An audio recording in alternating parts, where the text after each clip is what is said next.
안녕하세요. 11월 6일 수요일 큐티 가이드 시작하겠습니다. 오늘 말씀은 요한이 말해주는, 요한이 설명하는 주님 안에 거하는 것, 그리고 주님이 내 안에 거하는 것이 무엇인지 한번 같이 나눠봤으면 좋겠어요.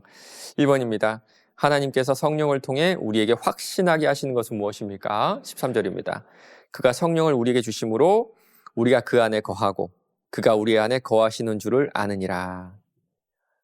예수님의 부활하신 후에 신자들은 하나님 안에 거할 수가 있게 되었습니다. 왜 이것이 가능하게 되었을까요? 네, 성령께서 그들 안에 거하시기 때문입니다. 요한복음 14장 16절 17절도 똑같은 이야기를 하고 있거든요. 내가 아버지께 구하겠으니 그가 또 다른 보혜사를 너희에게 주사 영원토록 너희와 함께 있게 하리니 그는 진리의 영이라. 세상이 능히 그를 받지 못하나니 이는 그를 보지도 못하고 알지도 못함이라. 그러나 너희는 그를 아나니 그는 너희와 함께 거하시며 또 너희 속에 계시겠습니다. 무슨 뜻일까요? 예수님은 말씀이죠. 그렇죠. 말씀이신 예수님께서 이 땅에 오셨잖아요. 성령 하나님 그 말씀을 우리가 품게 하세요. 예수 믿은 후에 우리 마음 가운데 말씀이 자리를 잡죠. 믿겨지지 않았던 말씀이 마음속에 남게 되고, 그리고 매 순간마다 하나님께서 내 마음속에 말씀을 품고 간직하게 하심을 우리가 알 수 있게 되거든요. 맞습니다. 말씀이신 그리스도가 우리 안에 거하게 되고 우리가 그로 인하여서 하나님의 사랑과 그 법 안에 거할 수가 있게 되는 겁니다. 2번입니다. 하나님께서 우리에게 보여주신 사랑은 무엇이며 그 결과 우리는 무엇을 고백하게 됩니까? 14절 15절인데요. 아버지가 아들을 세상의 구주로 보내신 것을 우리가 보았고 또 증언하노니 누구든지 예수를 하나님의 아들이라 시인하면 하나님이 그의 안에 거하시고 그도 하나님 안에 거하느니라. 하나님의 사랑을 보여주는 두 가지 방법, 증거가 있는데 첫 번째는요, 성령의 내주하심이고 두 번째는 사도들과 예수님을 아는 자들의 증언이라고 합니다. 증언. 이 두 가지 결과가 내 입에서 나오는 예수님에 대한 고백이라고 할 수가 있거든요. 그러고 보면 여러분, 전도자가 얼마나 중요할까요? 전도자가. 전하는 자가 없으면 주님의 사랑을 알 수 있는 길이 없다라는 그런 뜻이잖아요. 맞습니다. 전하는 자들의 이 수고와 헌신을 통해서 하나님의 사랑이 전해지게 되고요. 전해지는 말씀 가운데 이 전함을 받는 자들이 성령의 내주하심을 경험하게 되는 겁니다. 3번입니다. 심판의 날에 우리가 두려움 없이 담대할 수 있는 이유가 무엇입니까? 우리 17절, 18절을 한번 보세요. 보면 사랑이 우리에게 온전히 이루어졌기 때문이다라고 말하는데, 여기 나오는 온전함은 결함이 없다, 완벽하다 그런 뜻보다는 성숙하다라는 뜻이 훨씬 더 강합니다. 하나님과 나 사이의 관계가 더 성숙한 사랑으로 익어갔을 때 완벽함이 아닙니다.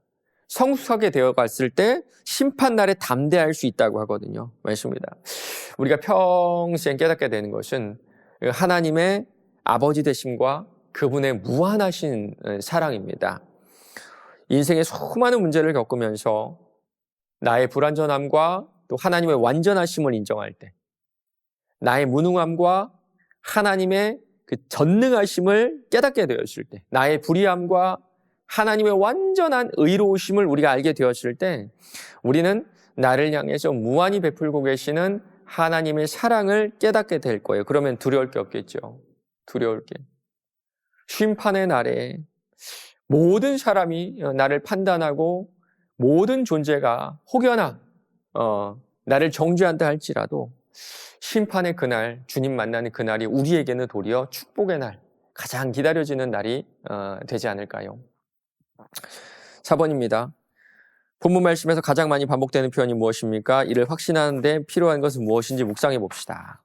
13절, 15절, 16절 보면요, 안에 거한다라는 말이 계속 반복되고 있거든요. 그렇다면 여러분, 그리스도 안에 거한다, 이 말이 무슨 뜻일까요? 그리스도 안에 거한다. 전 이렇게 표현하고 싶습니다. 조건이 없다. 무조건이다. 맞습니다. 일방적으로 아무 조건 없다는 것이 바로 안에 거한다는 뜻이 됩니다. 로마서 5장 8절이에요. 우리가 아직 죄인 되었을 때에 그리스도께서 우리를 위하여 죽으심으로 하나님께서 우리에 대한 사랑을 확증하셨느니라. 우리가 죄인일 때부터 우리를 사랑하셨어요. 그러면 앞으로도 그 사랑은 변함이 없을 겁니다. 이 사랑을 아는 것이 복음이고 이것이 바로 예수 안에 거하는 삶이에요. 지난 날들 한번 돌아보세요. 지나온 걸음들 한번 헤아려 보시기 바랍니다. 주님의 은혜와 사랑이 너무나 크죠. 이런 찬양이 있잖아요. 받은 복을 세어보아라. 그러면 크신 은혜를 내가 알리라. 이 찬양의 가사처럼 받았던 은혜들, 받았던 사랑을 우리가 되새겨 봤을 때, 되뇌어 봤을 때 우리가 그분의 사랑을 확신하며 나아갈 수가 있을 겁니다. 5번입니다. 내가 주님 안에, 주님이 내 안에 계심을 경험하며 살고 있습니까? 오늘도 이를 온전히 누리는 삶을 살기를 소망하며 하나님께 기도합시다. 어떤 목사님이 이런 말을 했어요. 그리스도 안에서 내가 하는 어떤 일도 하나님이 나를 더 사랑하시도록 할 수 없고 내가 한 어떤 일도 하나님이 나를 덜 사랑하시도록 할 수 없다. 맞습니다. 이 사랑을 아는 것이 바로 복음이고 이것이 바로 예수 안에 거하는 삶이에요.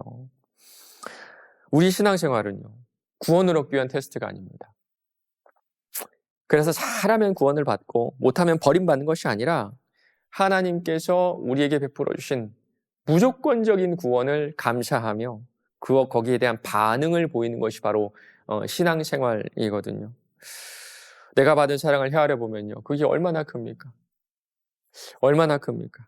그것이 너무 크고 감당할 수 없는 것이어서 가만히 있을 수 없어서 나도 주를 위해 뭐라도 해야 되겠다. 뭐라도 아주 작은 일이라도 하는 것이 바로 우리가 하는 신앙생활에 지금 드러나는 모습이죠. 여러분 이 가운데로 들어오셨으면 좋겠어요. 무조건적으로 나를 사랑하시고 아무 조건 없이 나를 받아주신 우리 하나님 아버지. 오늘 하루도 나를 덜 사랑하실 리 없는 우리 주님을 신뢰하며 한 걸음 앞으로 나아가시는 저 여러분 되시길 바랍니다.